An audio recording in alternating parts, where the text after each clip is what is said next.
ಈ ಸುದ್ದಿಯನ್ನು ಪ್ರತಿಯೊಬ್ಬರೂ ಓದಿ. ಪ್ರತಿ ಪೋಷಕರು ಕಡ್ಡಾಯವಾಗಿ ಓದಿ. ಅಪ್ರಾಪ್ತ ಆಟೋ ಓಡಿಸಿ ವ್ಯಕ್ತಿ ಸಾವು, ಮಾಲೀಕನಿಗೆ 1.41 ಕೋಟಿ ದಂಡ ಎಂದು ಕನ್ನಡಪ್ರಭದಲ್ಲೊಂದು ಸುದ್ದಿಯಾಗಿದೆ. ಇದು ಗಂಗಾವತಿಯ ಹಿರಿಯ ಸಿವಿಲ್ ನ್ಯಾಯಾಲಯದ ತೀರ್ಮಾನ. ಆತ್ಮೀಯರೇ, ತಮ್ಮ ಮಕ್ಕಳಿಗೆ ವಾಹನಗಳನ್ನು ಚಲಾಯಿಸಲು ಕೊಡುವ ಮುನ್ನ 100 ಬಾರಿ ಯೋಚಿಸಿ. ನಮ್ಮ ಆತುರಕ್ಕೋ ಅಥವಾ ಆಕಾಂಕ್ಷೆಗೋ ನಾವು ವಾಹನ ಕೊಟ್ಟು ಆಗಬಾರದ ಅಚಾತುರ್ಯವಾದರೆ ಅದಕ್ಕೆ ನಾಳೆ ಕುಟುಂಬವೇ ಹೊಣೆಯಾಗಬೇಕಾಗುತ್ತದೆ. ಜೊತೆಗೆ ಜೀವನ ಪರ್ಯಂತ ದುಡಿದ ಇಡೀ ದುಡಿಮೆಯನ್ನು ದಂಡಕ್ಕೆ ಪಾವತಿಸಬೇಕಾಗುತ್ತದೆ.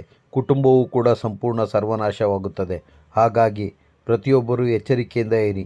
ಅಪ್ರಾಪ್ತ ಮಕ್ಕಳಿಗೆ ವಾಹನ ಚಲಾಯಿಸಲು ಕೊಡಬೇಡಿ. ಅದು ಯಾವುದೇ ವಾಹನವಾಗಿರಲಿ, ದ್ವಿಚಕ್ರ ವಾಹನವಾಗಿರಲಿ, 4 ಚಕ್ರದ ವಾಹನವಾಗಿರಲಿ, ವಾಹನಗಳನ್ನು ಕೊಡಬೇಡಿ. ಎಚ್ಚರಿಕೆ: ಪ್ರತಿಯೊಬ್ಬರೂ ಕೂಡ ಅಪ್ರಾಪ್ತ ಮಕ್ಕಳಿಗೆ ವಾಹನ ಕೊಡುವಾಗ 100 ಬಾರಿ ಯೋಚಿಸಿ.